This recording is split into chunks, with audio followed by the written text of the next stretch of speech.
quand vous avez un trou dans votre pull préféré, Dimitri, quel est votre réflexe? Qu'est-ce que vous faites? J'en fais une serpillière, non? Ouais, vous Moi, le- je le jette. Est-ce Sauf que s'il vous est le- cher. est-ce que vous le réparez vous-même ou est-ce que vous le donnez à réparer peut-être?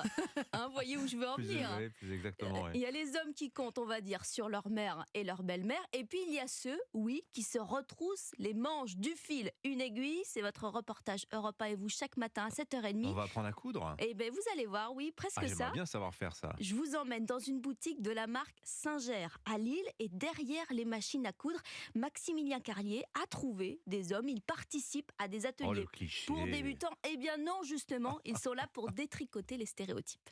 Dans cette boutique, on entend les machines à coudre, des surjeteuses. Sur la table, bobine de fil, paire de ciseaux et mètre ruban.